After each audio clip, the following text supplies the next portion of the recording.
Well, good evening, everyone, and happy February. It is 6:01 PM and I call this regular city council meeting of February 4th to order. Call please. Here. Councilmember Lumito. Yes. Mayor Pro Tem Tharp, Here. Mayor Green, Here. Councilmember Thomas. Here. Councilmember Best, Here. and Councilmember Hill. Present. Thank you. Fantastic. If you'd all join me, please, in the optional pledge of allegiance or a moment of silence. I pledge allegiance to the flag of the United States of America and to the republic which stands one nation under the Constitution and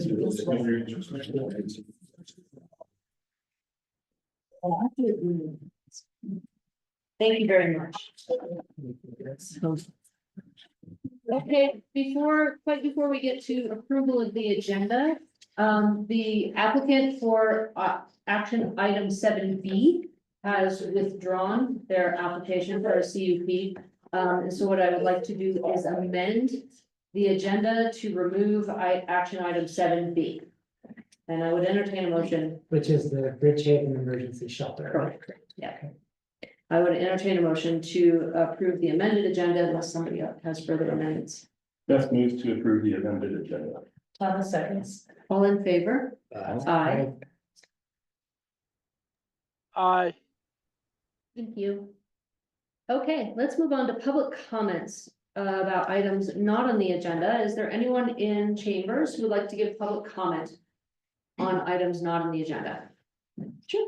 I'd like you to come up, state your name, and you will have 3 minutes. Hello, my name is Richard Simons. I had a couple questions. I mean, I guess it's not a comment, so I was hoping maybe I could get an answer. Find a place to find some answers. I was curious what kind of paperwork is required for like a recall? And where online, or is there somewhere I can find the number of votes of the last city election? And also, I'm curious what it takes for a council member to recuse themselves or be recused. You know, for example, should a city council member who represents his own opinion over their board's majority opinion recuse themselves for not having the ability to be impartial? Thank you. Thank you. We don't normally answer questions, but I think a few of these, I don't know about recall. Is that through county since they run the elections? For an election specifically, yes, I believe so, because of our intergovernmental agreement with them. So I would go to the the county clerk's office and inquire there. Okay, Number 2, also. Lake County changed their website like right in the middle of the election. They usually have an election section there that has the most recent elections and numbers. If it's not there, because I know during the election, it was kind of like there, and then Sure. suddenly a new website, it wasn't. yeah, The county clerk's office is also the place to inquire for that. Thirdly, the specifics on recusal involve financial, what do you call it, compensation or a financial conflict. That's the hard line. okay, The softer lines really require each member who sits on a quasi judicial panel or a jury kind of panel to affirm that they can consider and decide in an unbiased manner, which is especially important in this town because it's so small.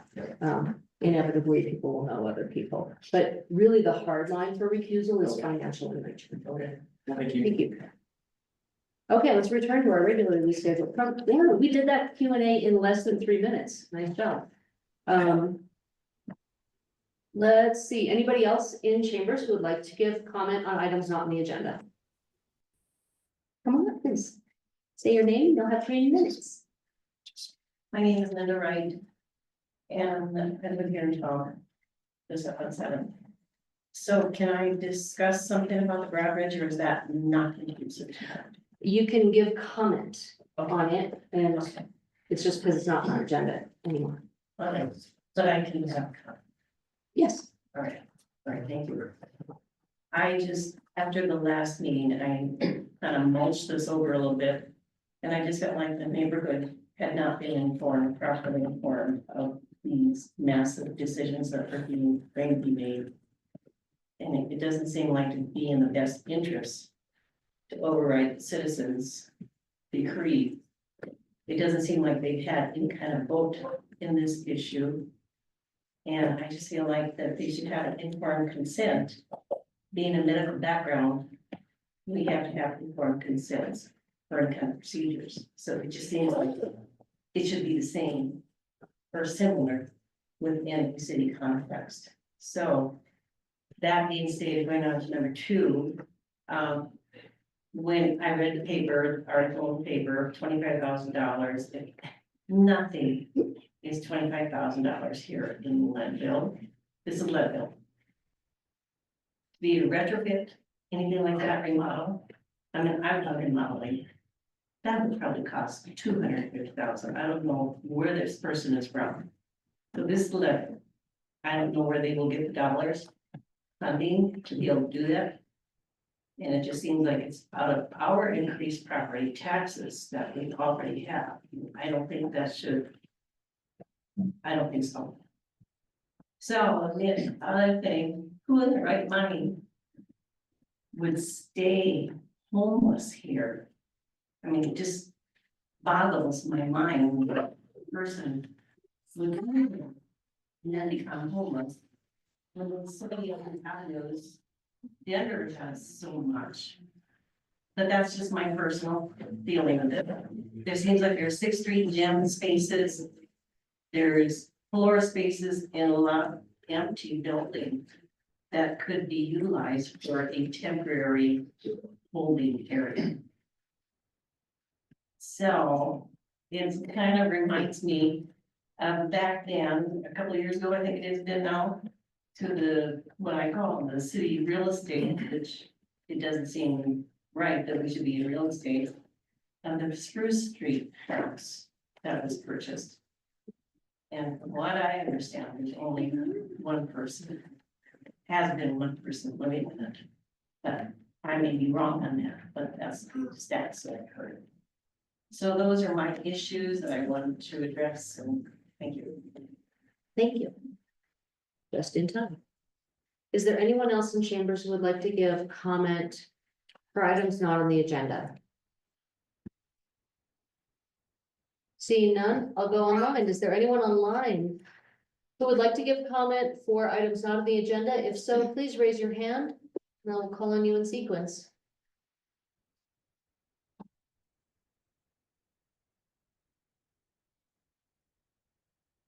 Seeing none, let's move on to presentations and discussions. We are gonna start with our strategic planning final presentation. Joins us from online. Take it away, sir. Yes, good evening, Mayor. Can you all hear me okay? Yes. Wonderful. Well, good evening, Mayor and City Council and any other guests that are there in Leadville or online. For those of you who don't know me, my name is John Trelch. I'm a strategic planning consultant who has been working with the City of Leadville over the past year to develop a new strategic plan for the Leadville community. It's my pleasure to be here tonight to present the third essential and core element of your strategic plan, which is the strategic objectives. And so I'm going to go ahead and share my screen so that we can kind of go through some slides here and discuss the objectives that have been developed in support of the strategic plan. So bear with me while I cue that up.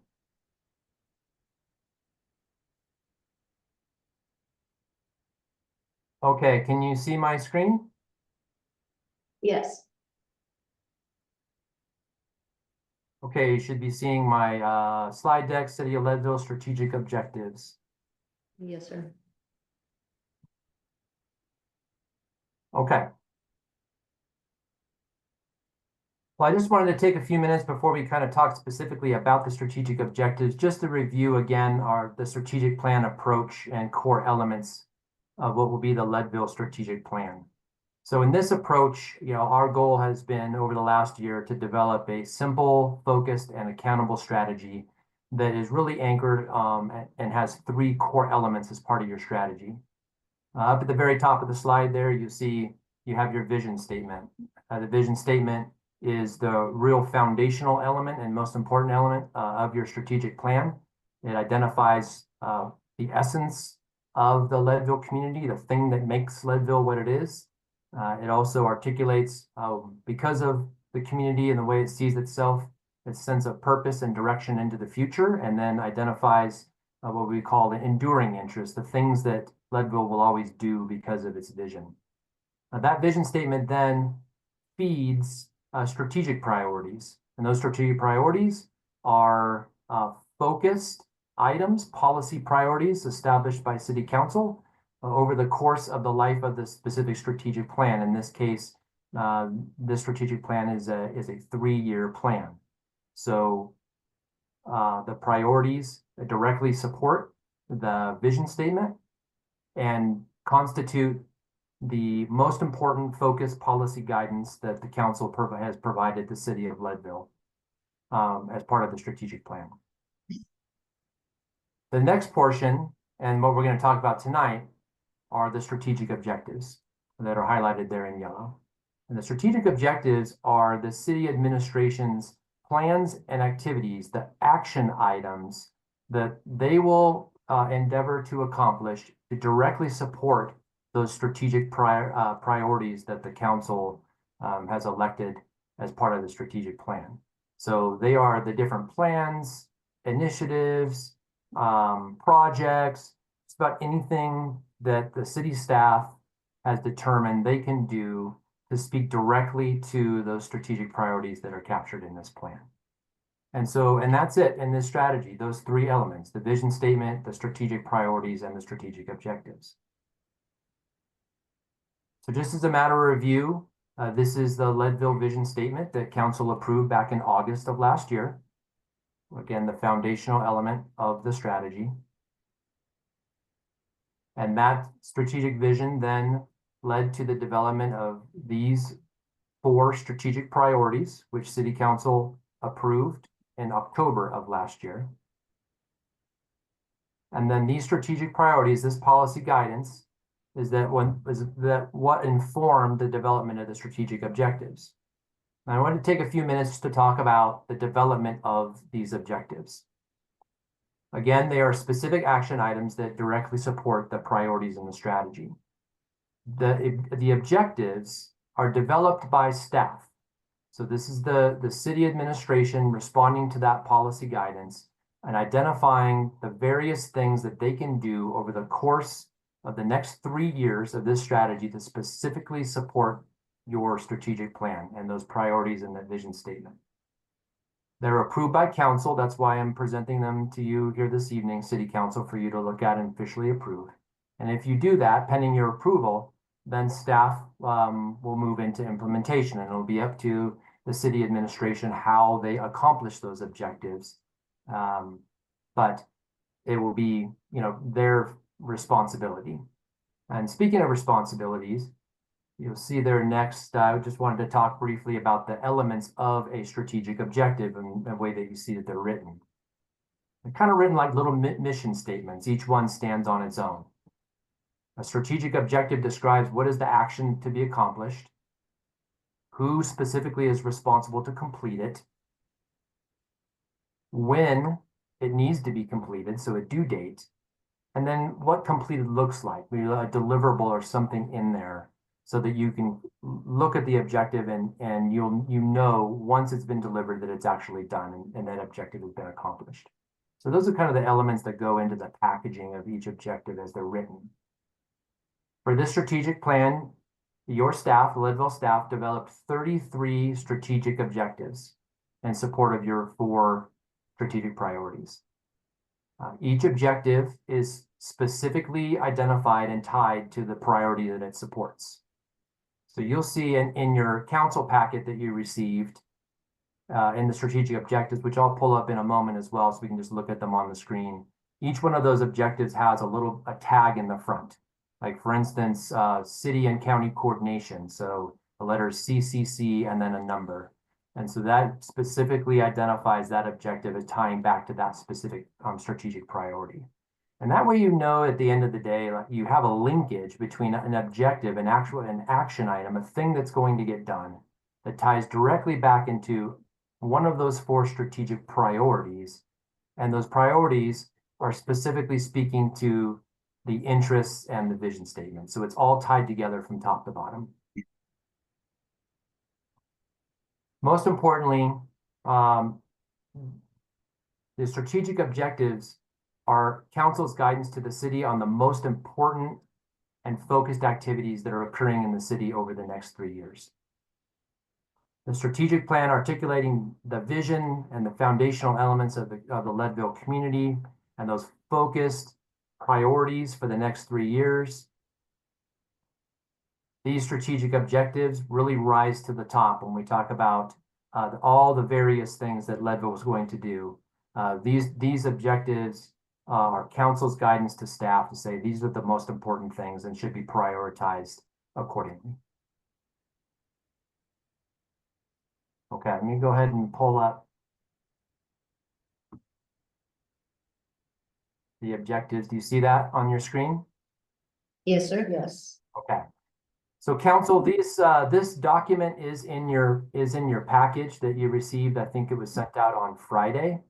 The only difference between what you see on your screen and what in your package is I did go through and do some very minor tidying up. I was literally reviewing this document up to minutes right up until the meeting started. So the one thing I just did and the one that's on the screen here is just for consistency on the due dates. You'll see that it identifies a due date as no later than, and then a month, and then the year that the objective is due. Some of the ones that were in your packet had a day certain. So for instance, if you looked at CCC1 there, it said no later than December 31st, 2025. I just removed the day for consistency's sake across the board. So now all of them for due dates reflect the no later than, and then a month, and then the year, which I think completely still accomplishes the idea of just assigning, you know, a time frame of which it needs to be accomplished. No later than, you know, means what it means there, that is the firm due date, but if it's accomplished before then, you know, that's great. So most of these you'll see have a reference to no later than. But Real quick, John, I'm sorry, John, were you sharing these or was it something you wanted me to share? Because we're still seeing your slide deck. oh, I am sharing them. I'm looking at them right now. So let me try this. I apologize. Let me see. That's okay. I didn't want to interrupt you. I'm sorry. Yeah, that's the when I shared it here. Let me try.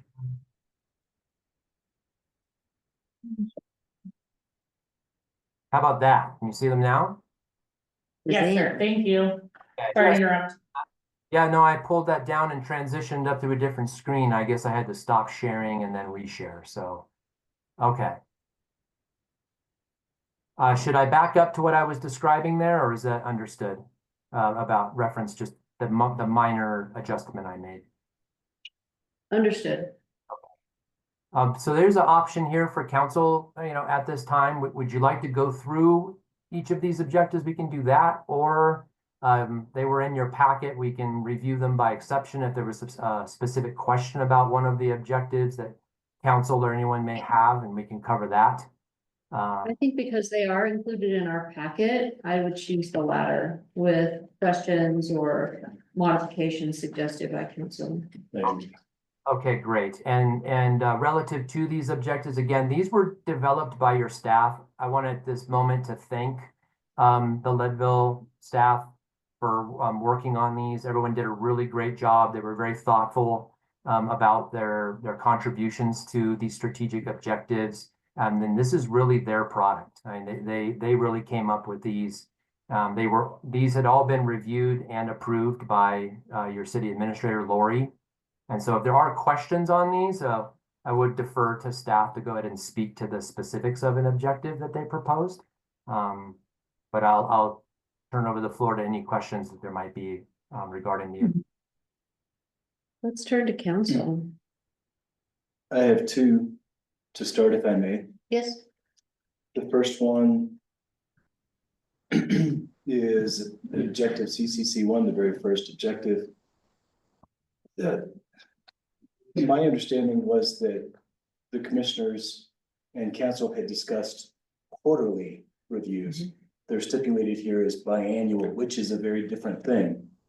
Can that be changed or? So I actually, was what came out in the packet. I updated it to at least biannual, knowing that both all of us and the commissioners were interested in quarterly to give us the flexibility if we have like somebody's got an emergency and their schedules just don't combine. So if we have at least biannual, but our goal is quarterly. And I understand that quarterly might not be possible for all members of the commission and all members of council, but couldn't we at least expect quarterly? Couldn't we at least state quarterly? I think we can expect quarterly. I guess my concern and some of the concerns that were voiced is like, what if, like, we just don't really have anything to report or talk about, you know, like That would be wonderful. Then it's just a second. that was my suggestion. That's so sweet. But I would still, because our number one consideration has always been coordination between the city and the county. If council was interested in this, I would very much like to hold us to a higher standard, that being quarterly meetings between council and commissioners. How do you all feel about that? So that's fine with me. Yeah, I echo Councilmember Edwards' feelings on that. I think more would be better than less. Even if it ends up being one commissioner and one council member, that's still forward motion. Quarterly is certainly better than biannually. I personally wonder if it's enough to get at trying to make sure we're identifying issues early on.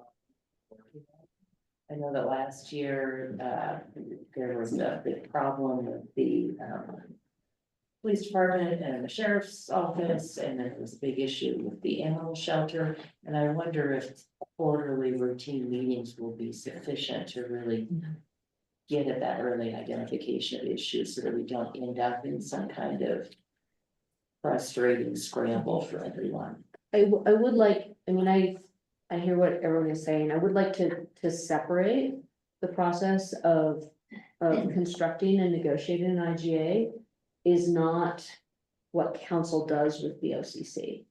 That is what, because we are talking about agreements between a city department and a county department. That is primarily what the administrators or whoever each group identifies as their negotiating team. Now, ultimately, it does come back just like much as this is coming back to council, or that would go to BOCC for, you know, a discussion and hopefully an approval.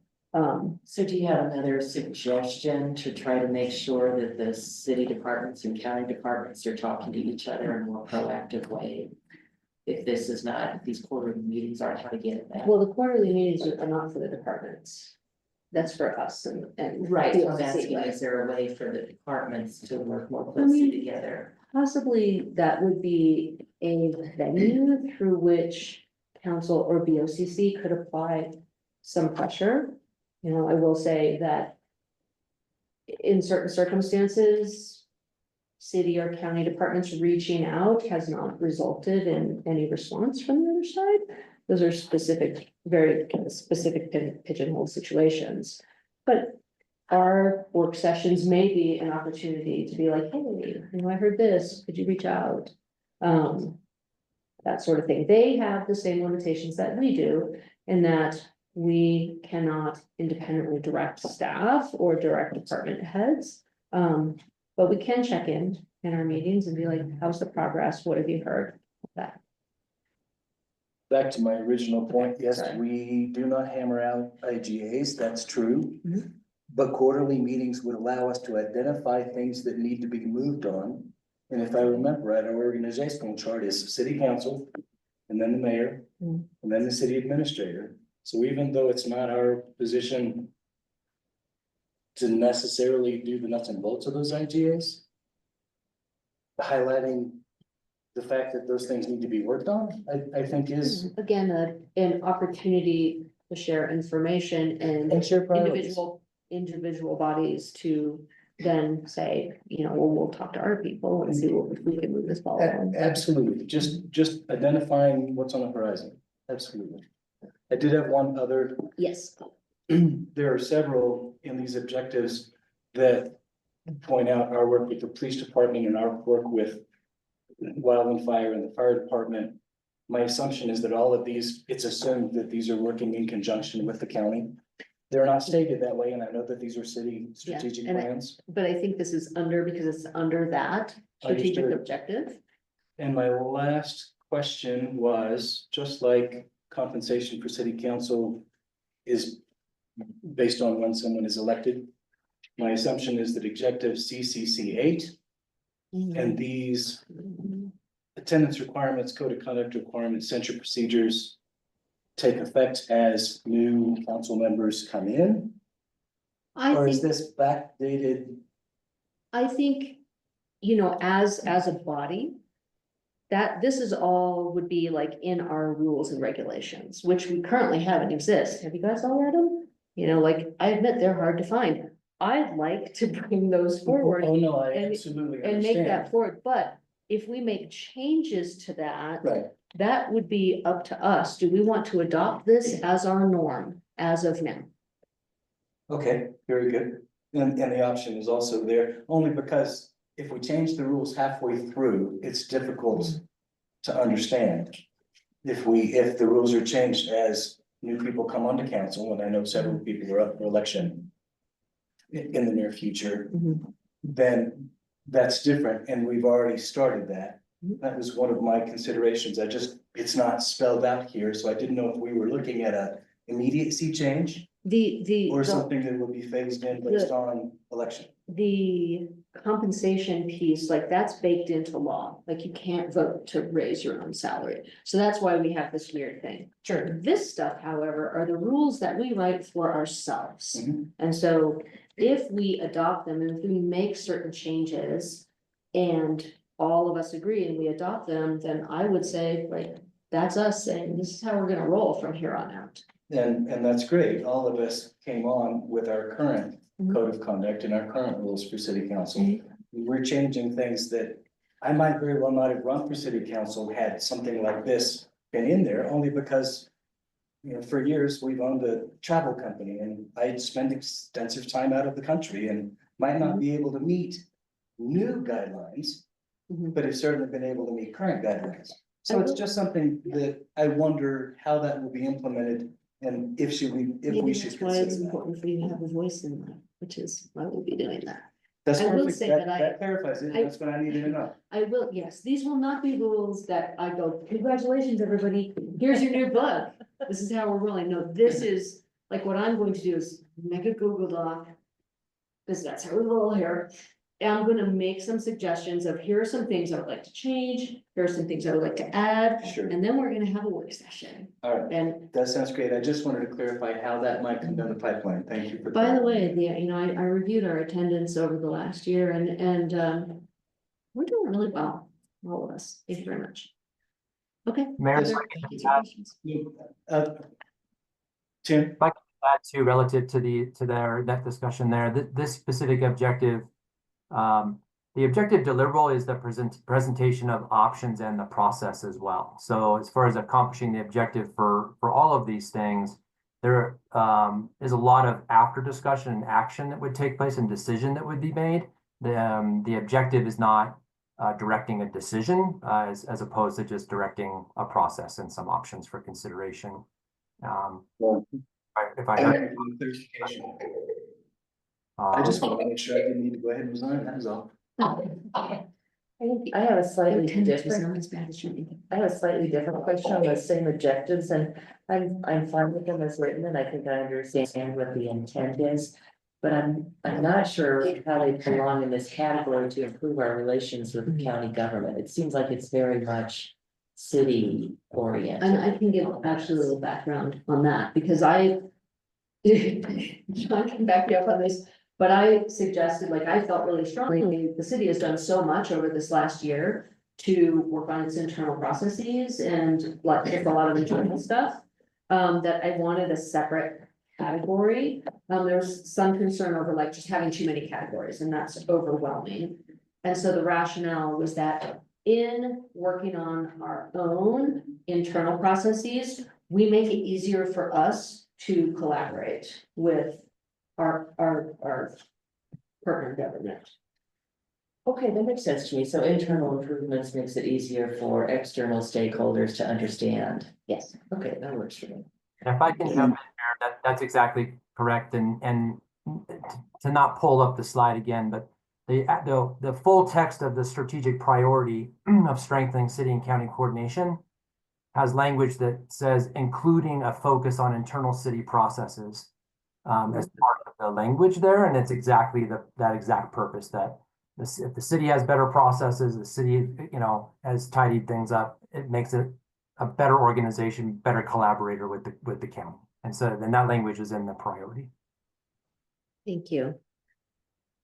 Go ahead, please. So, CCC number 11 and 12 regarding animal shelter. Mhm. The April deadline has been written with the current situation in mind, meaning the Right, counties. the end of the first quarter is the end of March, so. By April, no later than April. And are these objectives consistent with what the most recent discussions are with the county? Yeah. That is what the county desires to, Okay, is so by the end of the first quarter. Okay, so they're looking for this management board and all that. Potentially, it The- just seems the like these end- objectives could be overcome by events depending on how negotiations go. And I don't think, remember, these are goals. They are, if the rug gets completely pulled out from under us and we're dealing with a pandemic or something in March, we are gonna give ourselves a little bit of grace, the modification, but this will help us and our departments be focused on like, what's important this quarter? What should we really try to be focused on this quarter, that quarter? Barring any emergencies. Not good. Okay, yeah. Mayor, if I can jump in on that with a comment as well, that you're correct. The due dates on here are part of the third kind of watchword, for this strategic planning process, which is accountability. And so it should be sure that it does put it down like with a firm mark on the wall. But of course, real life gets in the way sometimes, or things change.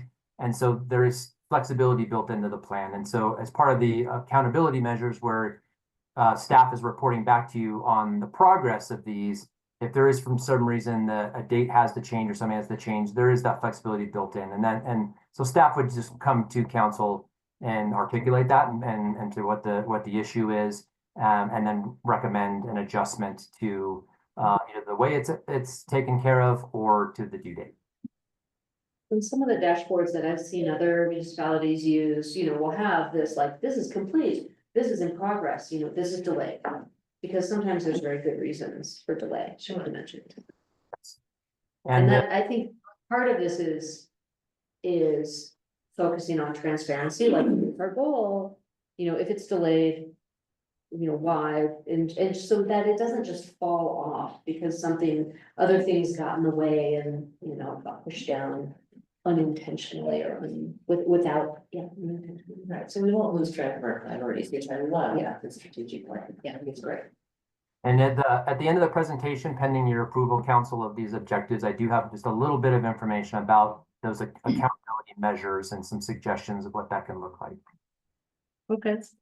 Just one more thing, I'm particularly happy to see agenda number 3.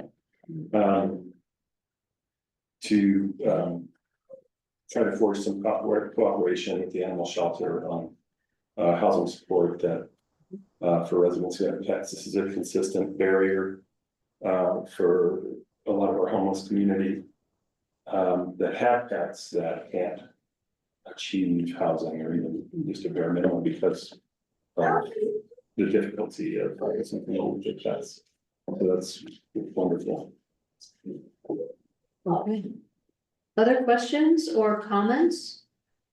I guess also on IHO3, I really appreciate the inclusion of IHO3. We talked in the past year about also working with nonprofit partners like Planned Parenthood. And I don't know if that's understood in this objective or not, because I think we've made some overture about trying to be more inclusive of our nonprofit partners. I don't know why it wouldn't necessarily be not included. And I don't know that it needs to be called out by name. but- Yeah. Well, speaking as somebody who does work in this area, we would work with any organization that was viable for that, so. Yeah, we would certainly consider resources other than the animal shelter if that was available. I would just hate for the animal shelter not to consider that partnership as a potential resource. I think these relationships are ongoing and, you know, we continue to work to improve our connections with the resources that we have in our community. And one comment that relates to both coordination with the county as well as the improved housing opportunities, and that's clarifying a little bit about how we interact with the regional housing authority. And that could be one of the work sessions, but I think there's, for me, there's a little bit of lack of clarity of how we decide how much of that accommodations tax goes to the regional housing authority. And how they present a budget annually, because, for example, I don't think we've seen a budget for them for this year prior to this budget cycle, is that correct? I'm not sure I understand. So we got a proposed, like what they're prior to this year, like last year. I believe they gave us a presentation. And was that for a 2-year thing? That is, see, now we're missing. And I guess Actually, here's, Councilmember Hill, can you weigh in on the span of the Regional Housing Authority budget? Yes, we did develop a budget this year. I don't remember if we officially presented it to council. I don't think we did, but I know Sarah, who was the former president of the authority, did get with you and Lori to Yeah. clarify the 2A funds.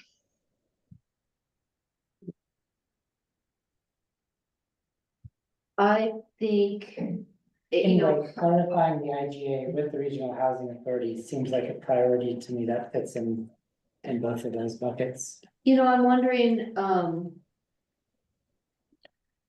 So we have talked about that in the last meeting about the IGA. And that is one of our priorities as soon as we can hire an executive director to handle those negotiations. it feels like there's just been so much change at the Regional Housing Authority in terms of the scope and and that sort of thing, that maybe some of that dust needs to settle before we really know how Yeah, we could outline it the, would make sense to me that some of that would need to shake out, but I think that's also all the more reason to visit the IGAs because a lot has changed. Yeah, the current IGA was written before the authority even existed, so right, yeah. that definitely Different. needs a lot of work.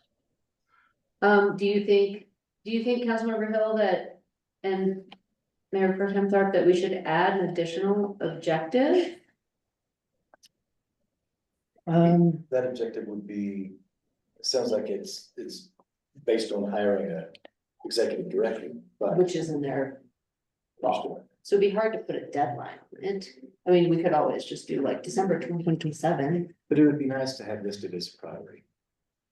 What do council members think on that? CCC 14. Resident objective, excuse me. What exactly would CCC 14 state? Well, let's make this up. Right now. Like no later than December 2027. The. Well, the part of the problem that I have is that, like, these are really city, like, what is the city going to do? But there's so much of what we just discussed that's really in the field of the Regional Housing Authority. And so I don't wanna put like, oh, by December 2027, we're going to start working on renegotiating an IGA when that really has so much to do, like, with them. I think we recognize the importance of that. I don't want to lose sight of it. But in all these other IGAs, like, work has already been done. There's already been stuff that's invested from county departments and city departments.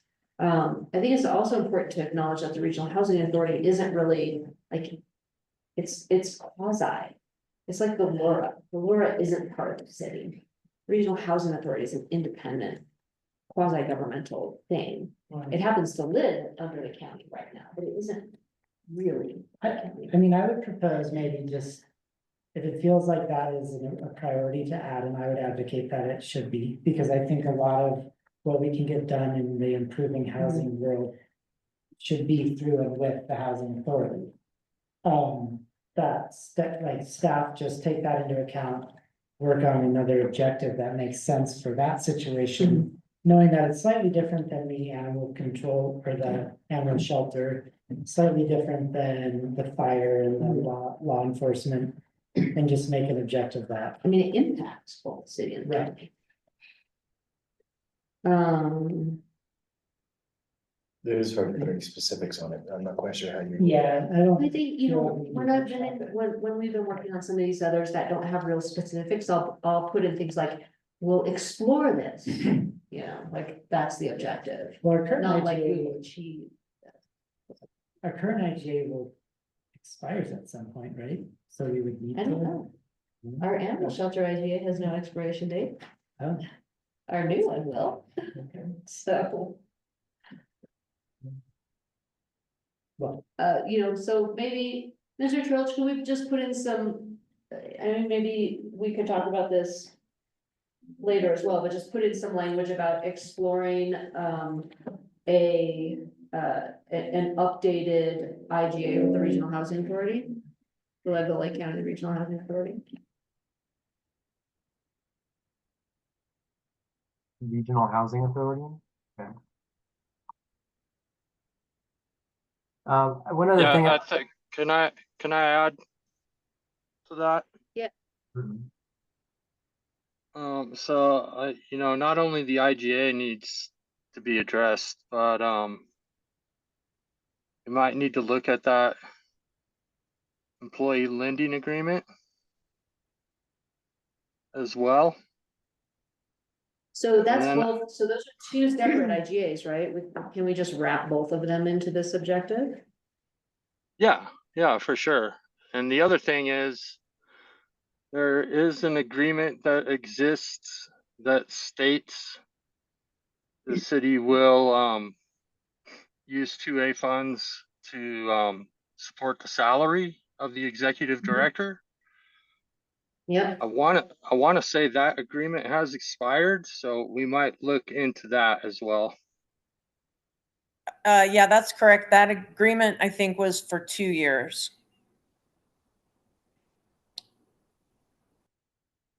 Yep, so Okay, we should look into that as well, if the city wants to continue to commit those funds for the salary of the executive director.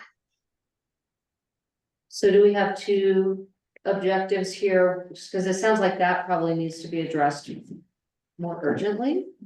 Not like this quarter, please, but, you know, like. I don't know, December 2026. I'm trying to space these things out a little bit. Yeah, because, well, we already have consensus for this year that we were gonna do that. Yeah, But for, you know, for the future, we need to discuss as council if we're going to continue to do that. yeah. Would you perhaps want to just put in language for CCC 14 for this new objective that would capture both would be my recommendation, that the exploration of the IGA and something IGA and the partnership with the regional housing authority, something that's broad enough in the objective that it can capture some of these specific things. And may allow you also to include something else just in your interaction with the regional housing authority. It would need to say updating the existing IGA with the regional housing authority, because we already have an IGA. And it's actually not with the regional housing authority. The IGA is currently between the city and the county. So it would be updating the existing IGA between the city and county regarding the regional housing authority executive director funding and allocation of 2A funds.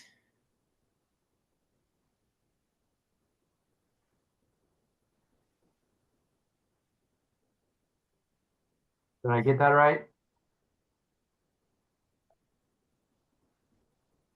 Yes.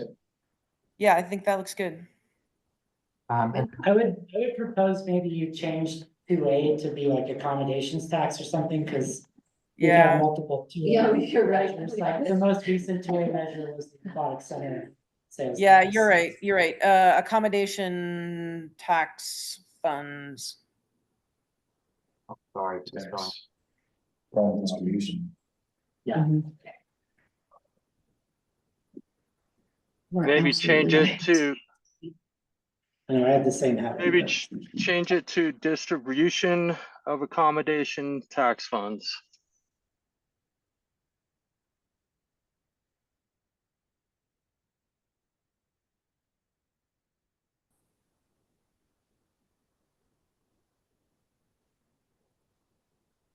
Okay. Okay, is there a time frame for this? 26, you're going to do December 25. Lori, I what do would you say- think? I would say, Tim? I would say December 2026 is good. That gives us a little bit of breathing room, realistically. Yeah, and I think we have consensus on, you know, the funding for this year, so. I would just say, though, as you pointed out previously, Councilmember Hill, that we have an IGA that outlines the executive director, the funding of that salary. And they're on 200 degrees. That's at 200 degrees. So you just slow them, do a slow cook like that. What? Set your timer for 30 minutes. We mute 28 that. minutes. No, your timer in there for 28 minutes from now, so we don't burn the house down. That's fire safety right there. Well, he's sharing It's a his good fire screen, so I safety, can't.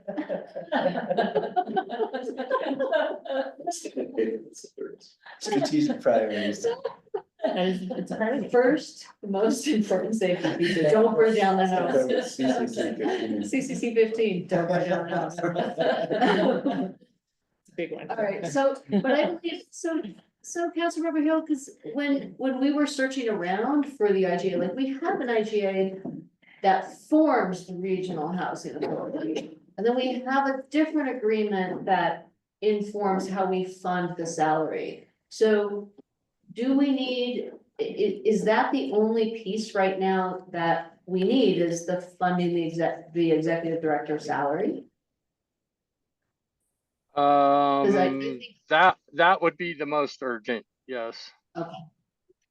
And I think, and tell me this, in terms of your other points about kind of understanding what, is going on, or what our relationship, or what other funding needs to be done, can that be accomplished just through, I know we've talked about this in the past about having, like, I don't know, quarterly reports from the Regional Housing Authority, would that be sufficient?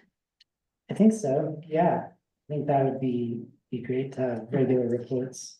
Okay. And I do think our main decision point regarding the housing authority is the allocation of the Okay. accommodations tax. Excellent. And that's partly why that authority was formed, so that our city isn't the one working on that as much as the housing authority. Gotcha. Councilmember Hill, we haven't heard any, do you have other feedback besides this additional, objective? No. No, I think, yeah, if we can just work on the IGA and the mechanisms for funding the authority through the accommodations tax, those are the big ones. Do you have any other input on any other objectives on this strategic plan? I do not. I have one thing, not to jump another whole can of worms, but it does strike me as within the priorities of improving road and traffic infrastructure to have an objective around walkability that we've been discussing recently, particularly related to crosswalks and signage. I mean, it seems like that could fit into one of these others. So one of the things that, and I've been talking to Lori about, because there's some things that may or may not happen, like if I apply for a grant. And I try to get, to use towards streetlight replacement, that may or may not happen. Just because it's not specifically listed, it still fits under improved road and traffic infrastructure. But these objectives are all very specific. They are very specific. I think the issue is. Like, we can work toward that stuff, but there's so many other pieces that we don't have control over. Okay, Like CDOT, for instance. yeah, I hear that. And so when I said, well, what if this grant thing works out? It's not on our objective, can we move forward with it? Well, it fits under our priority. Yeah, I hear that, but it's not named as any part of the priority. I mean, Maybe maybe that's just- Maybe we look at adding an objective that gives us some flexibility on walkability and maybe not pin it to maybe one specific task, but add some type of an objective to I mean, we've had lots of suggestions, everything from huge, citywide analysis of walkability and a study to some small, short-term measures along Harrison. So maybe there's a way we could put an objective in there that says, that's slightly specific. Like one of our other objectives, like exploring options to facilitate walkability, which may include. Yeah. Seeking grants for streetlight replacement, working with CDOT to get the crosswalks restriped. Yes. I don't wanna bring up the sandwich boards, but I'm gonna bring up the sandwich boards. That sort of thing. Yeah, that too. Should that be RT 20? RTI 10. Yeah, we're already up to 35. No, RTI 10. Oh, RTI 10. Yeah. Sorry. No That is later not- Thank than, you. I know the due date here. So the streets department would present options to city council on the improvement of the walkability. What's the- Well, and just say, it's just not gonna be the streets department, it's probably gonna be city administrator. I think, our streets department is more, we would obviously work with them, but they're more public works than design and implementation. So this would really be a collaborative project between streets, planning, city, and potentially consultants. And so I think city administrator is probably the better. Okay. Walkability. Improvement getting on improvement of walkability. And accessibility. And confetti.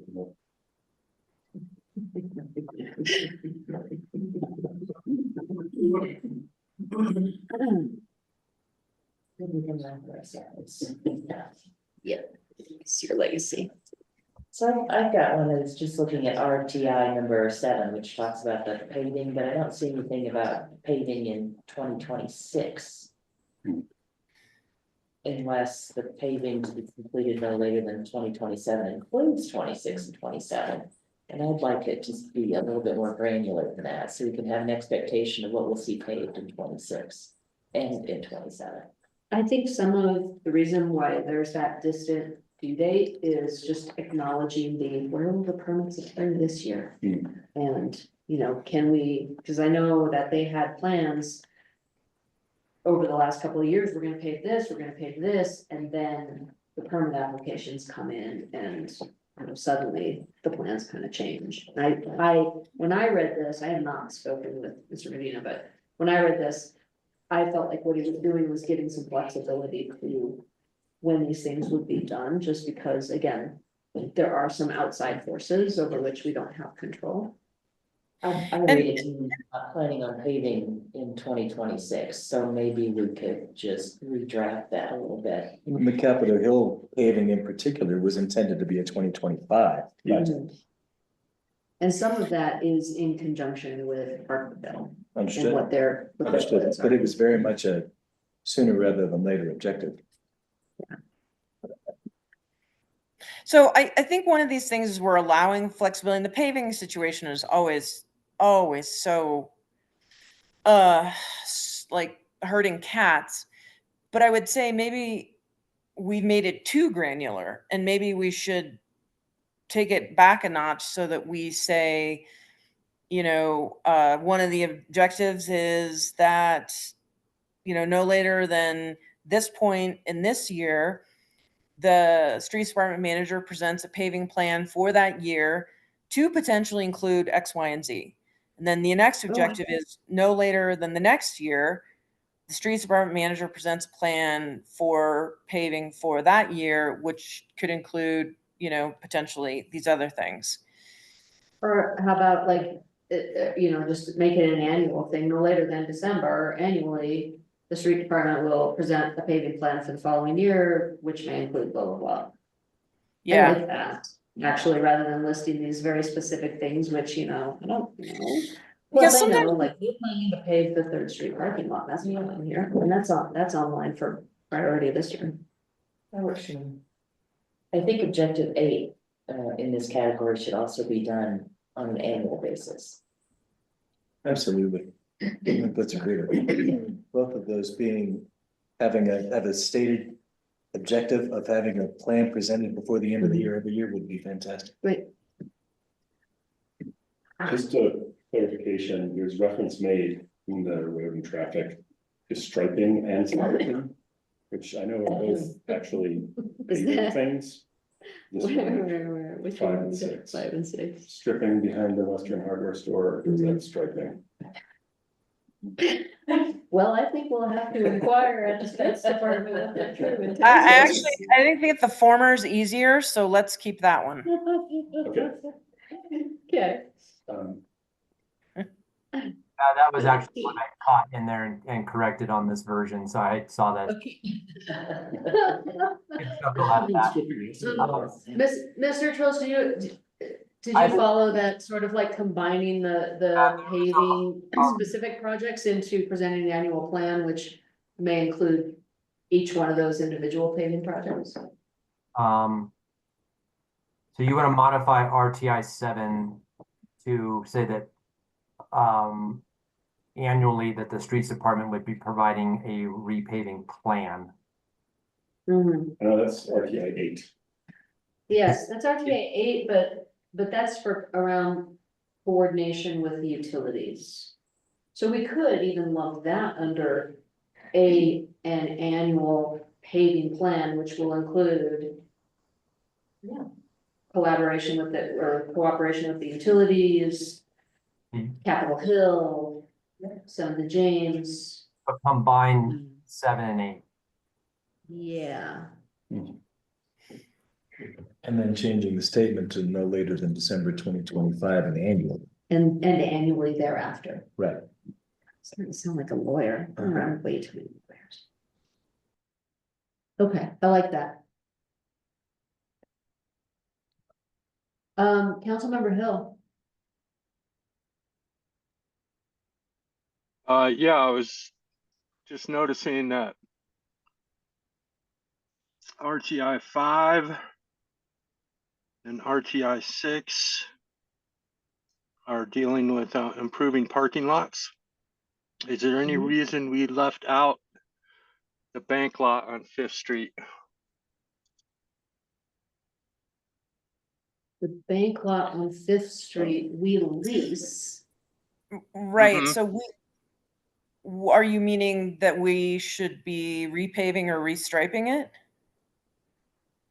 Yes. Yes, we need to make that a lot more welcoming for sure. I don't know how much authority we have in that lot. I'm not as familiar with that lease. Since it's not ours. Yeah, give me a second and I can see. I don't remember off the top of my head if we have the ability to do that or not.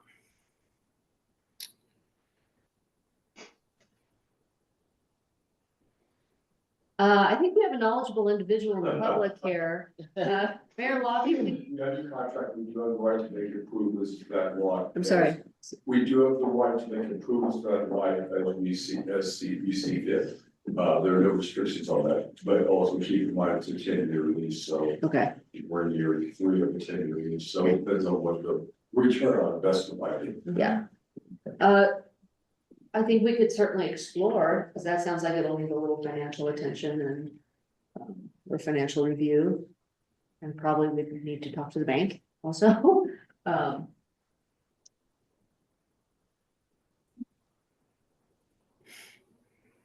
Should that be a separate objective, or should we also make sort of a lump of, RT 15, RT 16, they're both December 2026. They're both striping of 2 different parking lots. And add, I would assume the streets department will approach them as one project, so. yeah, if we're doing it all. Objective.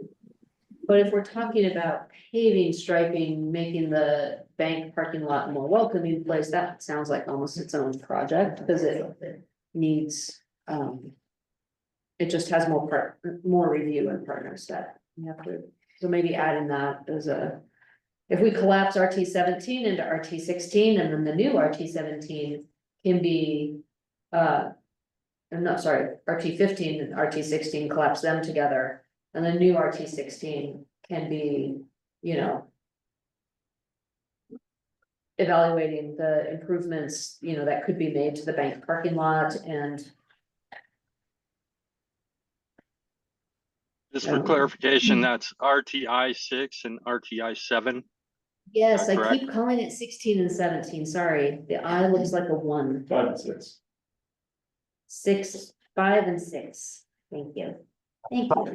I've combined, just to jump in and discuss, so I combined what was 7 and 8 and now the new 7, just saying annually, you said beginning annual, said no later than 2025, correct? Correct, and annually thereafter.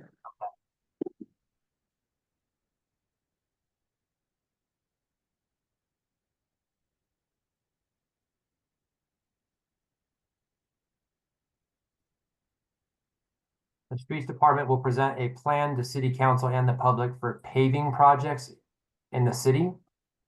Projects will include paving around, is it paving around the Leadville sanitation and Parkville departments? Is that? Yep. Paving in conjunction with.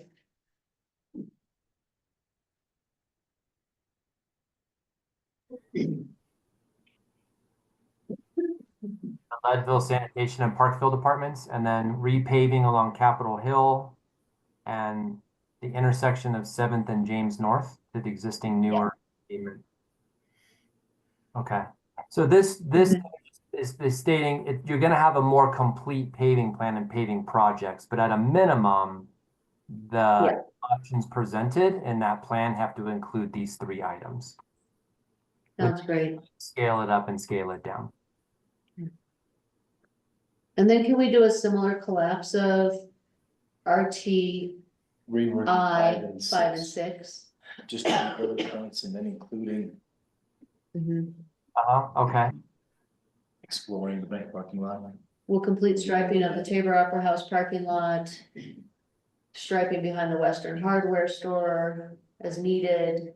To facilitate safety and traffic flow.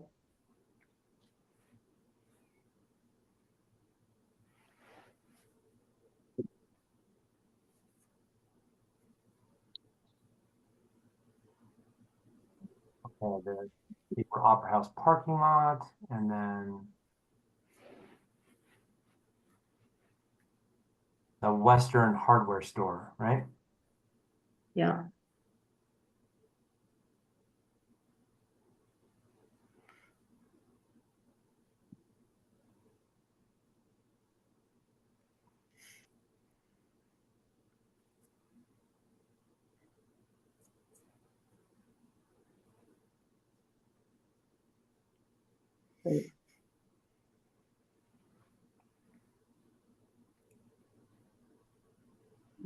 Fifth Street Bank parking lot is a 3rd bullet point and worded differently.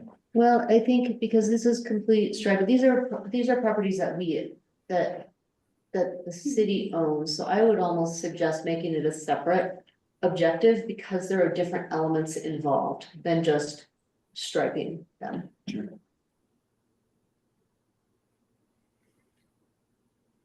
We also add under our RTI 5, the 3rd Street parking lot, which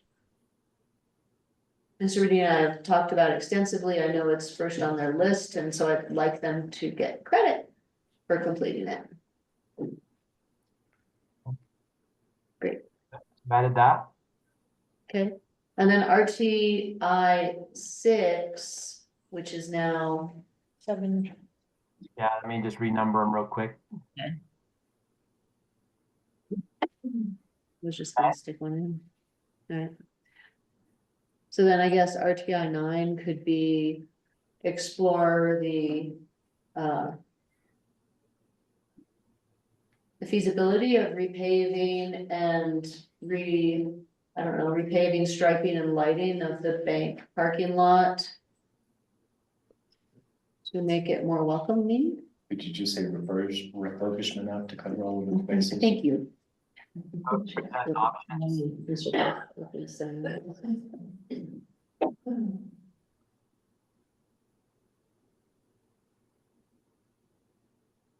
And I'm sorry, this would be presenting options to City Council for what project? Another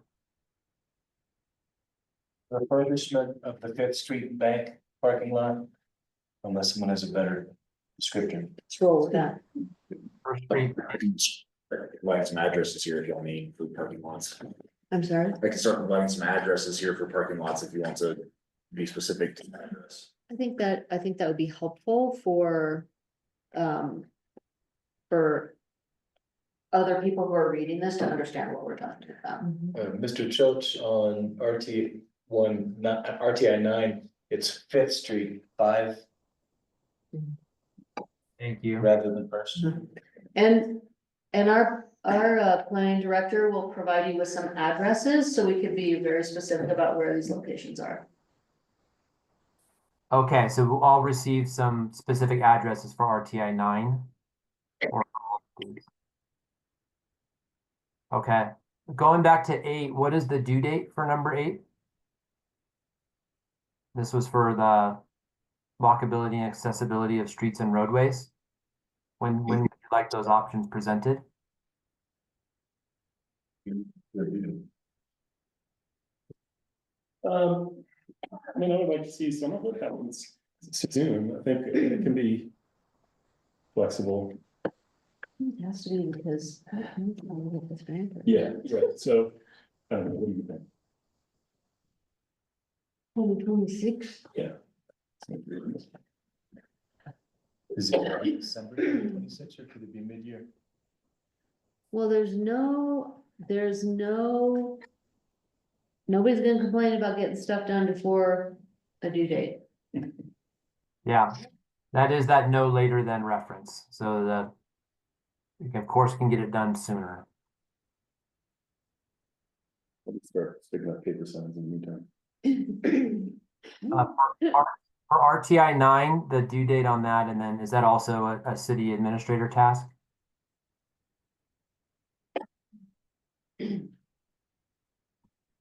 I don't, what do you think, Gloria? Is that streets or is that you?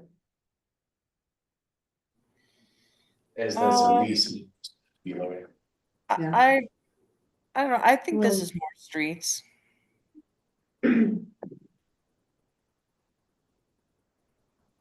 I mean, it's the least says, but streets and city administrator. I shared a few with you. I'm gonna make it clear, I'm not stripping anything. All right. Okay, And then the due date for this one? RTI 9? was it December 26th? Like those options? let's do December 26th. Okay.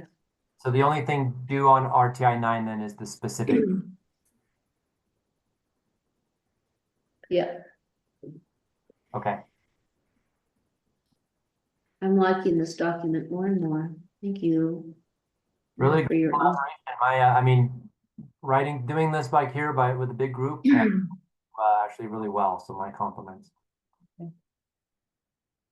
there other comments or modifications? I have one on, the road and transportation infrastructure. I'm a little bit surprised to not see anything on here about snow removal and winter road management. And I'm surprised because it's one of the things that most impacts our business owners, but as well as public safety in our community. So I'm curious if that was intentionally left out. And if so, why, or, I think um, many of these are specifically measurable, achievable goals. mhm. I'm not sure, I mean, I think we'd have to talk to. It might not be achievable. Yeah, I mean, I think like, what would you measure it? Like, what would your goal be? And part of it, I think that is day-to-day operations in the city, but. Right, I think that's exactly right. Like, I think we don't put in here the day-to-day operations of the city for all the departments. I think that's a given. I think these are projects more in the sense of tasks we want to take on to keep advancing the ball. Regular operation of snow removal. I mean, I think one of the things that we've done, which is really helpful, is we've given our departments good equipment. So if we didn't have the proper equipment, that might have been a strategic objective, is to provide funding to acquire X piece of equipment. You make decisions about how you attack snow removal in your budget. So, you know, if you make a decision in next budget cycle to hire 2 or 3 more operators, that's in line with this objective. You know, you could put those things in. But I think when we were looking at specific projects and things, the snow removal is kind of a constant. And, you know, at this point, without more budget and other equipment, I think it is what it is. Your department comes in with goals every year, which are presented to you on their day-to-day operational goals of what time they want the arterials cleared, at what's their goal and objective for having side streets and then alleys cleared after major snowstorms. So there's those department goals that we don't repeat in here. So these are more project oriented, I guess is the only way to explain it. Well, that said, I do think there's plenty of ways you can articulate improvement and goals for improved snow clearing, and so I think, I don't think it's fair to say like we can't put anything in here about snow clearing. I do realize that, if that just isn't the department priority right now, that is what it is, but I think things like a goal could be having a presentation on what it would take to have a more robust snow clearing system, like what would it cost to have those piles moved faster so that there's fewer blind spots at the corners, you know? I Things do like want to just, you know, first of all, I mean, we could chase down a bunch of different, like, I'm still sort of leery about the identifying specific, achievable, measurable things with that. I do want to have some caution that, and reminder that, you know, like, this is our first pancake. They never, like, It never looks like a Mickey Mouse. it never looks like Mickey Mouse the first time, it sticks to the pan. You know, this is our first go around, this is gonna be our first best effort. I wanna set ourselves up for some success, but also I wanna remind you that we'll come back and revisit this periodically throughout the year and throughout the coming years. And we'll find out like, woo, you know, like, we didn't phrase that very well, like, ooh, here's a thing that, you know, really needs to be added now that these other things have been done. So we don't have to have this. This is a living document, it's a modifiable document, but we gotta start somewhere. If I can jump in, the mayor's exactly right in the approach with that. And my recommendation would be to just, as a caution, not load it up so much with so many objectives. As opposed to pick the ones here that your staff has recommended that they feel are achievable in that 3-year time. And of course, as the mayor said, while you're doing your reviews and as I'll recommend here at the end, you know, that you're doing biannual reviews of every one of these objectives. As you're accomplishing them or as they need to change, you just adjust at that time. And so you can always add more objectives over the next 3 years if you're finding that you're achieving success. Like, street department, 2026, dude, you're done, like, put your feet up, no more goals, no. And I think one of the things that Mr. Trilch pointed out to me for Fountain, for whom he also does this process, the very first year they did it, they had this many objectives. The next cycle around, suddenly it expanded because different departments were like, holy cow, this actually works. And we actually, like, now we kind of know what we're capable of when we're able to focus on this, and this. So I hope that this will become a process that we build upon, and as everyone gains confidence with a way to, as Lori said, keep the ball moving forward, then it will get bolder. Address later in the week. So are you saying there will not be an objective added regarding snow clearing? I don't hear a specific one that is measurable. But I will put that on the back burner. That's just what I hear a lot about right now from constituents and business owners, is how snow clearing does and doesn't affect them, so. It seems to be something we get the most public comment about in the winter as well. Yeah, because we have a lot of snow. But again, what would you ask to be, I mean, a presentation is one thing, but like, what can we measure? And when would you want it done by? I'll have a suggestion about that later in the meeting. Okay. That I was gonna bring up that directly addresses that. I don't know that that can necessarily be added as an objective, but it is something I want to discuss. Okay. When you said we'll be bolder, you mean BOLDER? Not BOUL. We are not bold, we are not becoming bolder or Aspen or Vail. What about Boulder, Utah? We will be more courageous. And less risk averse. More. Let's wrap this up. We, what about economic development and business support?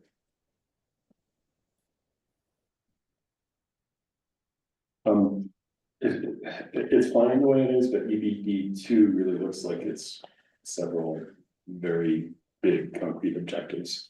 Like, like we all know, the sales tax conversation kind of took on a life of its own. Sure. I guess I Those don't that- understand what an enhanced tax is. So an enhanced sales tax incentive program is a program by which, let's say, there is a business and they want to improve their facade, or they want to make a little patio that will be a benefit to the community. It'll benefit their business, but it'll benefit the community too. So there's a program by which, they would get to retain some of the sales tax that they collect in order to work on that project. Thank you.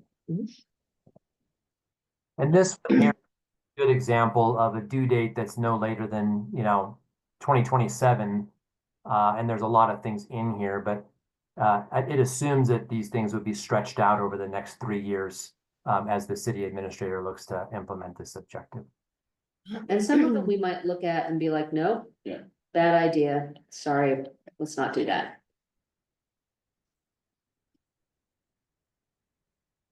Like diagonal striping, the first block of West Fifth. Okay. Any other comments on? Let me get to council first, Steve. Is everybody else happy with this? Yes. Happy enough? Yeah. Mr. Prestash, do you have a comment? Two things, one, the acronym there, RTI. I would initially wanted to get rid of the I think it'd be better if it was modified to say something like EVA or something like that, that's a recognizable word. It didn't have an I, or it didn't have an I at the end of it, so it'd be confused with the number with the numbers.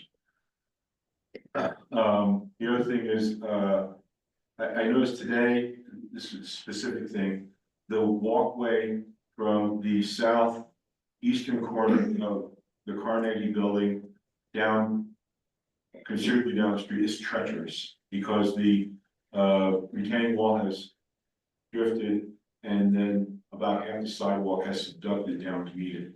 Thank you. Yes. My eyes on the ground. Okay. Do you want to change that? That we can change the, that's easy enough to do if anyone. Like just maybe RT. Yeah. I repeatedly made it a number. It's because there are no serifs. Yeah, that's, I do that. again, these are just tags so that when when the objective is referenced, you know exactly what. Maybe next time we'll just change the font to Yes. something more flowery that has. Just something serifed. I do have one more Yes. thing to point out if we're ready. Yeah.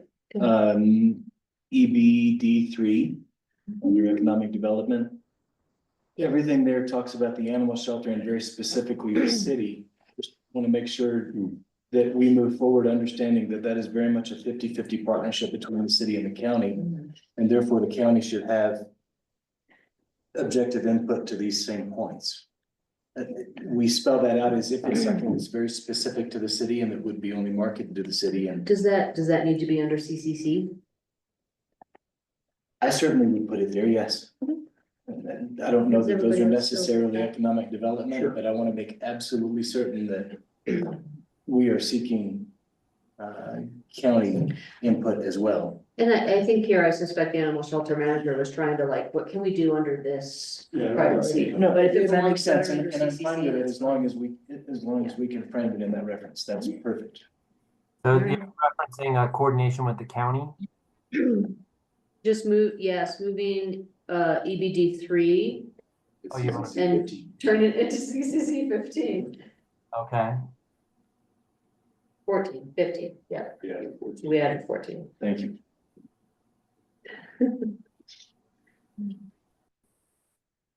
Okay.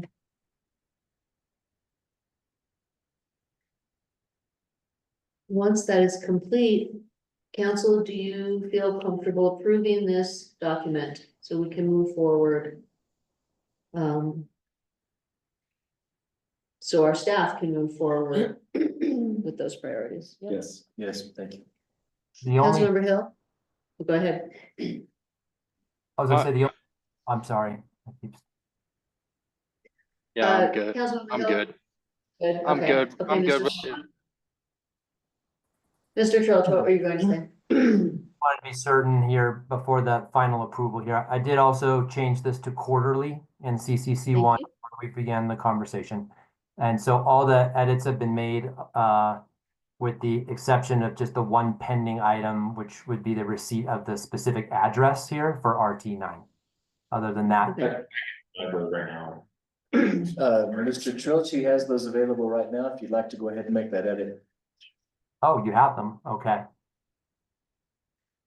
The West Third Street parking lot is 301 Harrison Avenue. So this is, this would be under RT6, RT6. No, RT5. Third Street parking lot is, 301 Harrison Avenue.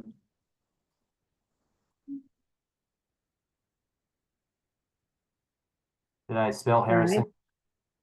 yes, you did. Western Hardware is 431 Harrison Avenue. 431 Harrison, okay. Yeah, it's addressed off of Harrison, even though it's, it's not adjacent to Harrison. Do you want to take off this as needed? Just take that out. There we go. Yeah. Okay, And behind the Tabor is technically two addresses, it's 114 St. Louis Street and 122 St. Louis Street. It's technically two properties. I'm sorry, could you give those to me again? Sure, 114 and 122 St. Louis Street. 112. 122, sorry.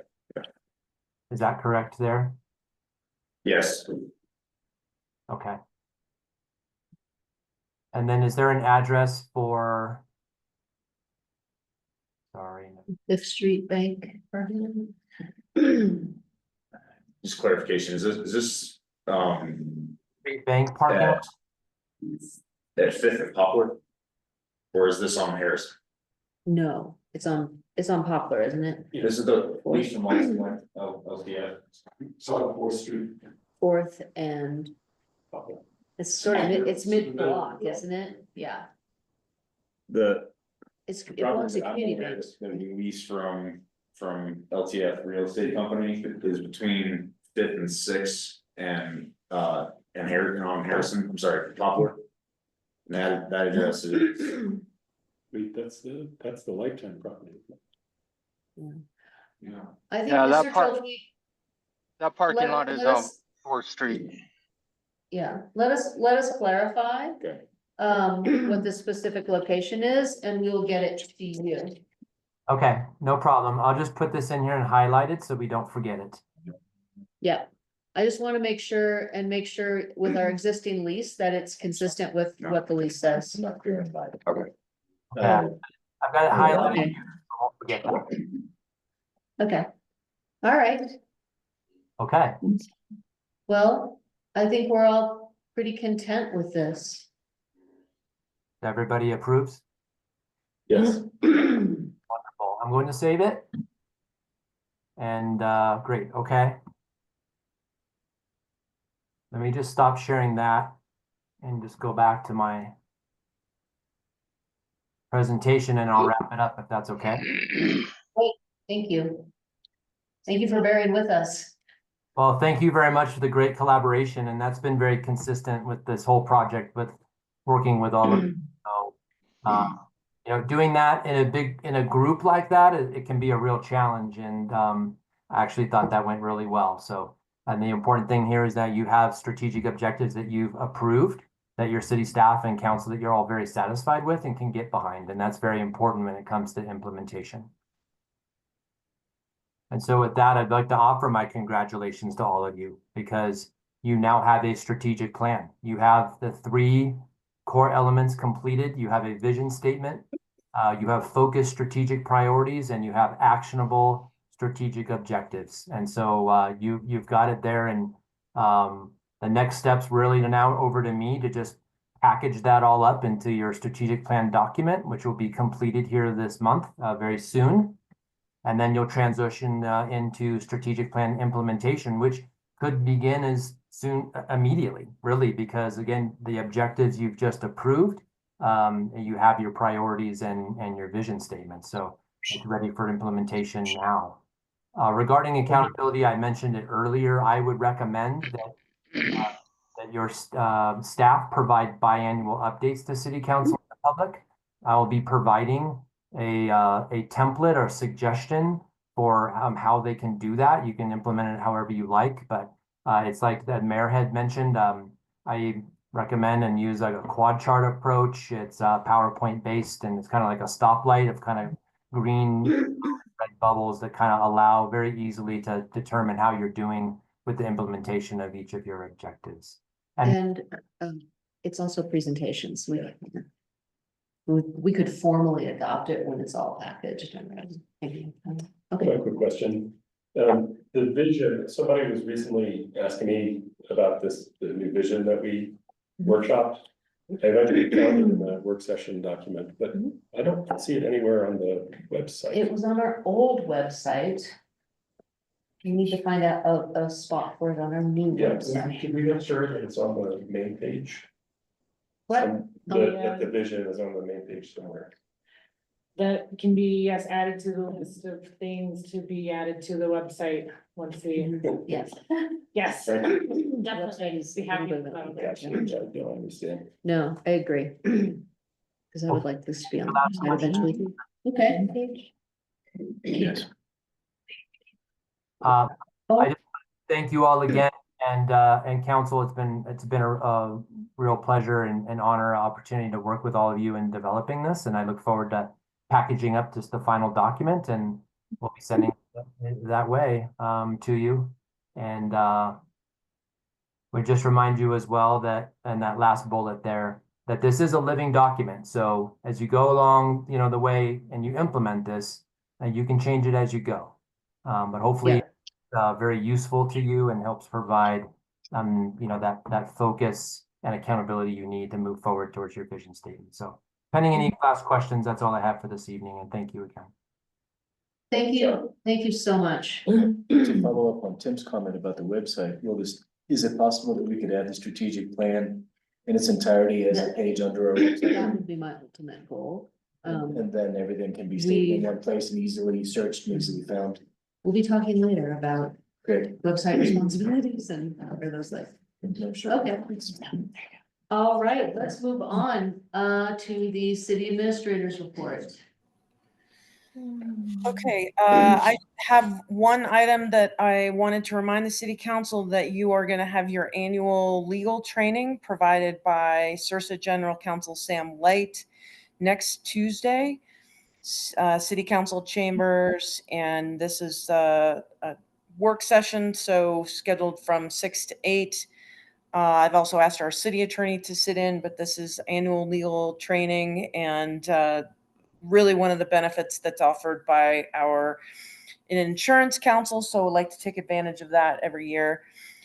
I'd also like to share with you just a really great success story. So I think you have heard over the years about costs for the animal shelter, and one of the highest costs being that we spend a lot of money transporting animals for veterinary care outside of the county due to lack of available veterinary care within our city, sometimes because it's after hours and sometimes because our only vet is already occupied.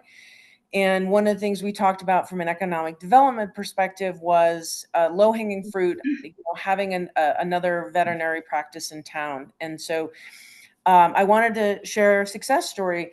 You've heard about Modern Mobile Vet, and this relationship that the city has with Modern Mobile Vet came out of the animal shelter town hall meeting that we had last August.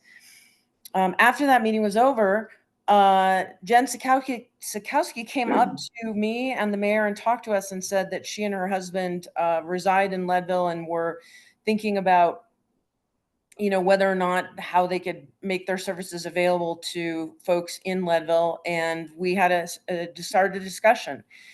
And the main thing we sat down and said is, how can we help you? How can we help you incubate your business here? And so I've asked Jen to come tonight to just talk to you about this success story and explain to you where they are in the process of opening their veterinary practice in Leadville. So with that, I'm going to hand it off to Jen, who has been patient. I told her this agenda item would come up much earlier tonight. So thank you for your patience. You always have such great discussions. I brought some goodies. Oh, thank you. And water bottle stickers, cards, Pass them down. pass them around if you have a water bottle. They also have QR codes. If anyone wants to scan the QR code, you don't need to. Thank you. Where should I stand? You can stand on the podium. Here, Yeah. where you're comfortable. And Juliana came, so. Really good. Thank you. Okay. Okay, so hello, everyone. I've met some of you already. My name is Dr. Jen Psychowski, but we're just gonna go by Dr. Jen and Dr. Paul because Psychowski is a mouthful. So he couldn't be here tonight. He's with our older daughter in UV. She does gymnastics down there 3 nights a week. So, you know, just things, all the things. So thank you, Lori, for the introduction. And yes, this hopefully is gonna be soon to come. The sort of grand opening of the success story that has been making since August, with the city's help and lots of people in this room's help. We are already under official agreement to have Modern Mobile Vets mobile unit park on city property, which I'll get to in a second. You can advance the slide if you want. So this is a very, very old picture. I don't have a new one yet of Dr. Paul and I in our looking like veterinarians there in front of our first veterinary clinic in Florida in 2011 before children. And then over on the other side is our current family.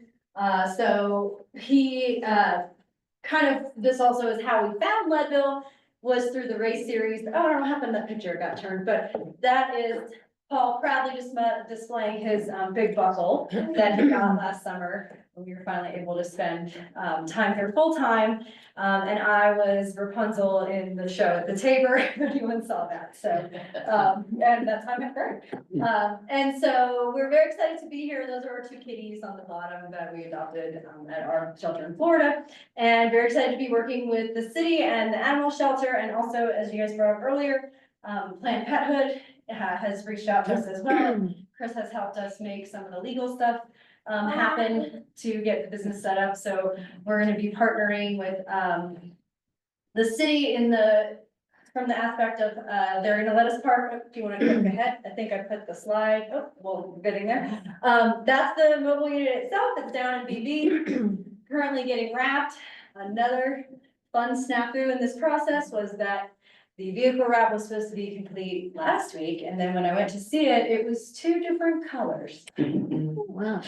So we've had several stumbling blocks along the way, that, you know, you just can't make this stuff up, but it is, I'm told, going to be in our possession, and then we're just waiting on the generator, which has also taken 4 months to apply. And then it can come to Leadville, where it will be plugged into power at the corner lot, if you can click ahead there.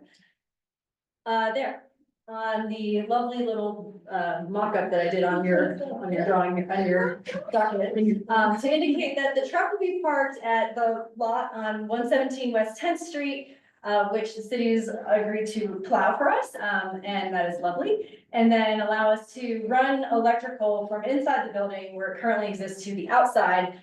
And we've got an electrician who just gave us a quote for that and is gonna hopefully be getting that underway soon. For extra fun, the truck is an older model, so it actually has 2 plugs. So there will be double the work being done, but that's fine. So the great thing about this is it's going to allow us to keep costs down for the residents, because we are going to offer stationary days at this location, probably primarily to begin with, also because we're from Florida and we don't know how to drive an RV in the snow. But we can put that on the objectives list for the plowing. So we are going to also offer some in-home, home visits, house call visits, if you will, but we're going to start by being mainly stationary. in conjunction with that, we're gonna be offering the shelter discounted fees for spay neuter, illness, all the things, plus additional access for them sort of after hours where we can, as long as we're able to, we're gonna try to minimize the number of times they have to leave Leadville and go somewhere else with these animals. So, hopefully that will work out really well for them as well as the town, spending money on that. It's all circular.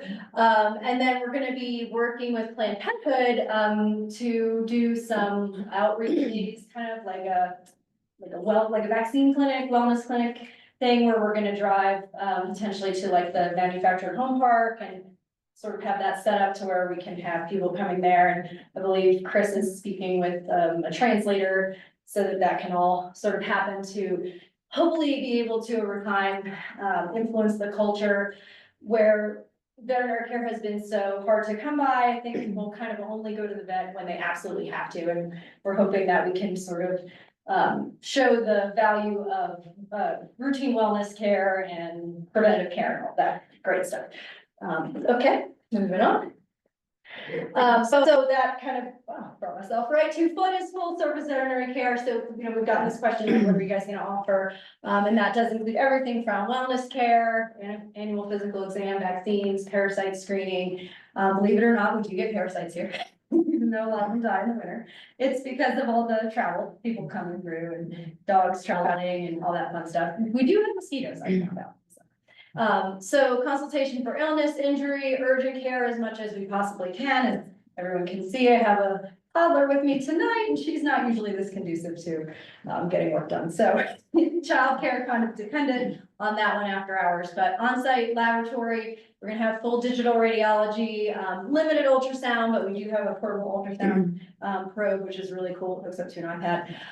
Spay neuter, microchipping, full dental cleanings with digital dental rads and plus or minus extractions when needed, general surgery, veterinary prescriptions and an online pharmacy. The website is live. Now, so if you guys do scan that QR code, you can kind of see some of the stuff, but the online pharmacy button is not there yet. And the appointment maker is not there yet because we don't have an opening date. And then people have also asked a lot about humane euthanasia, including doing that in home. So that will be hopefully something nice. Okay. So that is kind of us in a nutshell. I didn't really go into our background a lot. I know you guys are on a time crunch, but if you're interested, you can scan the code, go to our website. It's on the cards, it's on the water bottle stickers. And under About Us on the homepage, you can learn all you ever wanted to know and see some more fun pictures of your family. And I've also got a tab on there called Learn More, and that'll take you to some links that are useful, again, regarding if you're like, what, how do we on parasites? So it talks about that, all sorts of things. I'm working on a document on there getting translated into Spanish and whatnot. That's it. Sorry, I forgot. There's also a tab on there that has service fees. So we're all about transparency, and so people know what to expect. So we've tried to really detail out as much as possible, also because it's only Dr. Paul and me. To start, we don't have any staff. We're not sure, it's a new business, but we have been chatting with a gal in town who is a pet sitter, but also is a vet tech, and feeling her out for if, once we get going and we see how it goes, if we can hire an employee, then we would do that. But yeah, fees are on there, so any questions? Questions for Dr. Sapolsky? Just hold.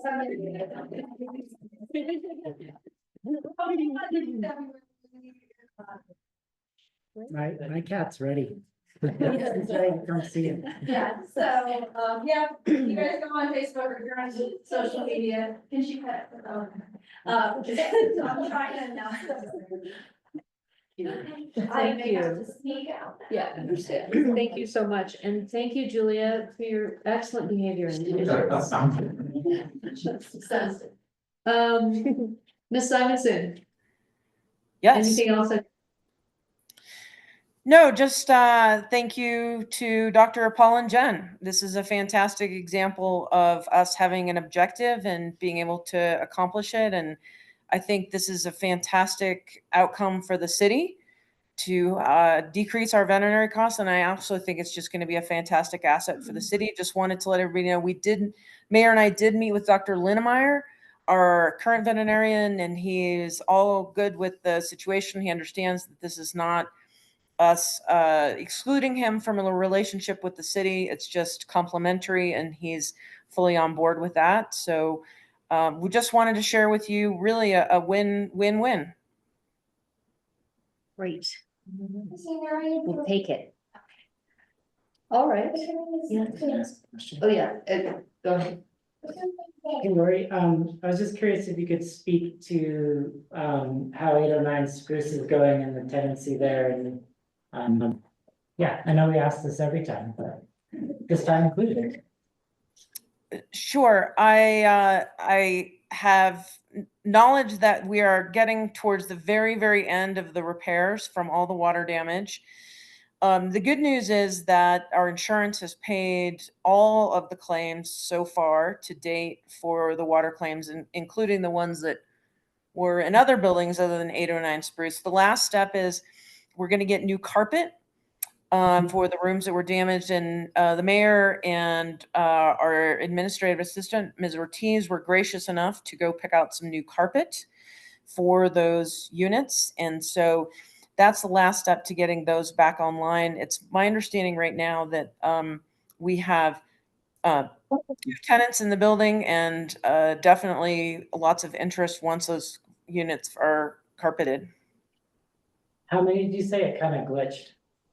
Oh, I'm sorry, 2. 2 tenants and more interest coming. Well, So yeah, we in fact, we have interest, and it's just that we need to get the carpet finished. And there are 4 units total rentable. Is that right? Or is the basement 5. opened up? 5. There Basement. will be 5. So Ms. Ortiz acquired a whole bunch of carpet samples today, and it was very entertaining back and forth between the 2 of us. And so we'll go over and kind of lay out the samples that she acquired and see what fits, sort of voting against the royal print. But other than that, pretty nice ones. Thank you. Yeah. Other questions for the city administrator? Yeah, it's kind of top of mind for me just because we just looked at a few strategic objectives around the animal shelter. So now that we have new board county commissioners, do we have a meeting set up with them? Great. And then anything new to report on the plumbing issue at Tabor House?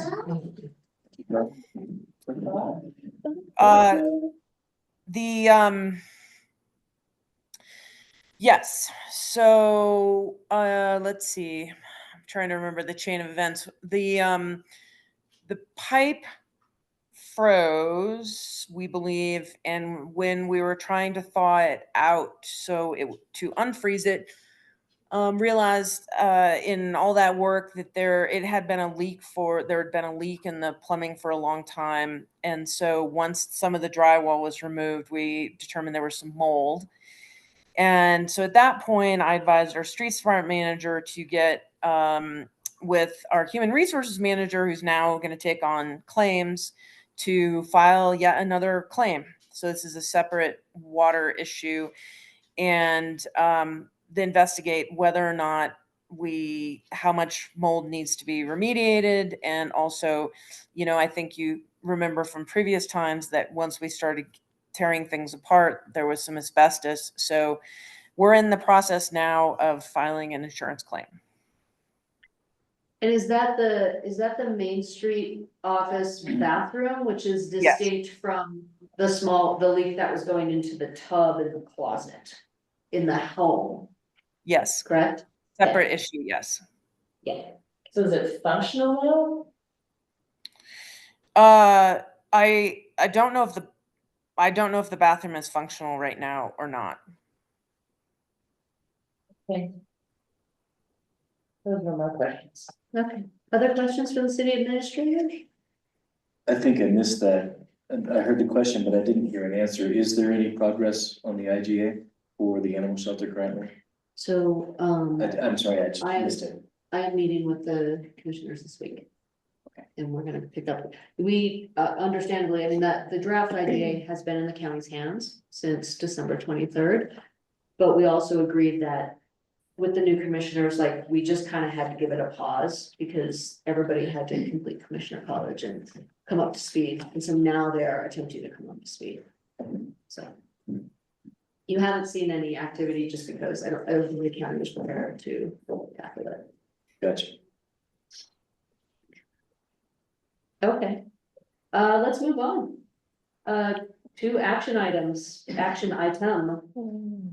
The 2025 ski touring temporary use permit. Chapin, would you like to introduce this? Mayor and Council, I believe this is pretty straightforward, but this is a temporary use permit application for the annual event due between February 28th and March 2nd. Our staff report is on page 8 of your packet.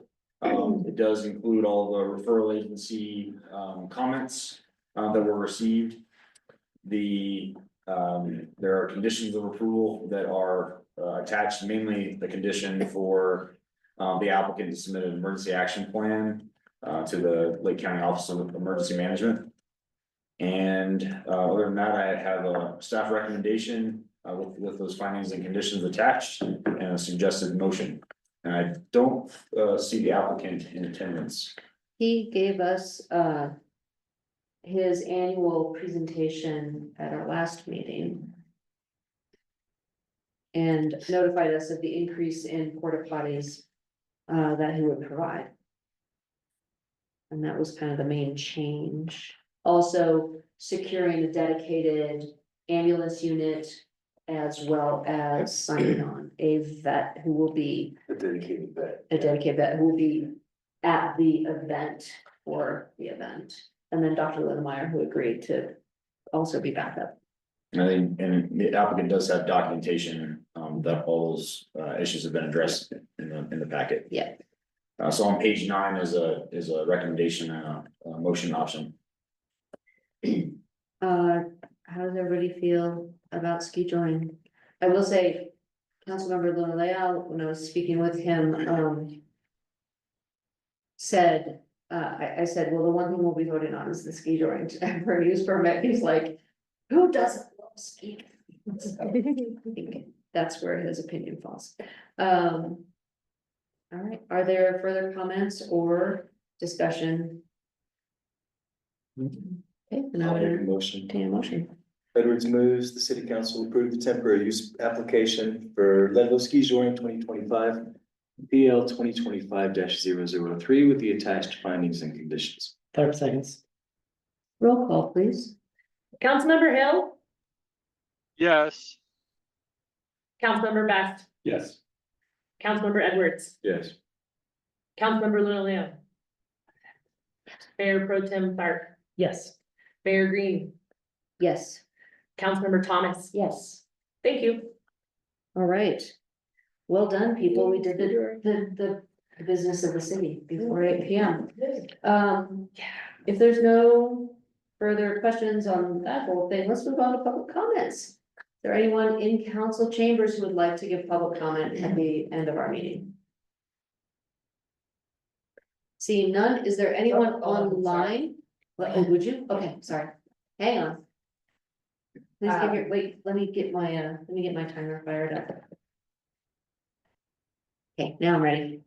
It's kind of a question you don't have to answer. I'm just wondering if the legal issues are ever gonna be presented, because you said originally they were gonna be presented tonight about the shelter issue, and I understand that they pulled the proposal, but I'm still curious about the legal issues, because it's going to come up again in the future. I would say, and again, I'm gonna just deviate from our usual practice. Because this is less of a legal issue and more of a process issue. Chapin, would you like to address the process issue by which this appeared on our agenda again? Sure. So in your packet, on page 26, there's a council communication form, that was written last week in anticipation of this being on the agenda tonight, prior to the applicant withdrawing the application. And that council communication form receives advice, or I guess it describes some advice that the city staff received from the city attorney procedurally regarding this application. To put all that into a short summary, into a nutshell, essentially the public hearing on January 21st was concluded, that was closed.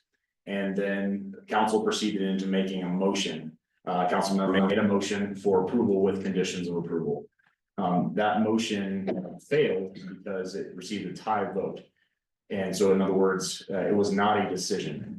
And the city code on zoning code on conditional use permits charges the city council with acting, making a decision. So that did not happen, and that was approximately 12:15 in the morning after that hearing. And so that matter was required to come back onto the agenda tonight for a decision to be made. And it's possible that a tie vote could happen again, and then there would be, the city attorney would provide direction on what to do in that situation going forward. But what did not happen at the last hearing was a decision was not made because the motion failed. And so it is proper procedure for that to come back for a decision at this at tonight's meeting. However, the applicant did withdraw their application prior to the meeting tonight. Is that fair? Okay, you're welcome. I just didn't get her name. I'm so Sorry, JB Burke. Thank you. JAIMB. Thank you. Come on, Steve. Yeah, I have a question. So, there was a P and Z, training for legal, concerns, and I asked to be, included with that, and, I was told I could. And then I never heard anything further. Since this is gonna be a work session and not an executive session, is this open to the public, this legal training? Workshops are open to the, work sessions are open to the public. Thank you. And I don't believe that P and Z's legal training has happened yet. Correct. Okay, thank you. Yeah. And that's gonna be next week?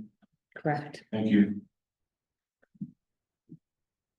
Is there anyone online who would like to give public comment at the end of our meeting? Okay, seeing none, let's move on to mayor's report. One thing is, I just want to remind everyone, after greeting and welcoming our new commissioners on Thursday at 6 p.m. at Freight. Not is when- 6. Oh, 6 p.m. at Freight, after our, well, Gotcha. Thank you. at 6 p.m. One at community Freight at is the 6 one o'clock. community Thank you. project Okay. kickoff. It is really important, I think, to have a strong showing from elected officials from both the city and the county on this. This is our joint master plan project or process. And it's a big deal. Like, this is gonna decide how Leadville develops over the next 10 years, or how we envision this. It is not, but look at, we got these colorful things. So there's both community conversations offered this week. Which date were you referring to? I was referring to the kickoff at Thursday. These are all community conversations. These are shorter, or not shorter, they're smaller, kind of more intimate settings, and public, of course, is essential at all of them. Given the opportunity, just to expand on your comments, council participation and council being present. Either tomorrow night at the Southern Fire Station and or Thursday at Freight is more than encouraged. It's important that we put a public face to our comprehensive plan. Yeah. The other thing that I have in my report is I met with Jane Schaefer from the county today. And she was extending the opportunity to participate in CC4CA, which stands for Colorado Communities for Climate Action. This is a group of municipalities and counties around the state of Colorado that their specific focus is policy advocacy at the state and at the federal level. They meet every other month on the third Friday. And the reason I'm reaching out to you to see if there's interest is Commissioner Fiedler was participated in this in the past, and so and Jane will step in right now until like one of the commissioners decides to participate, but it's obviously open to any of council. Their next meeting right now is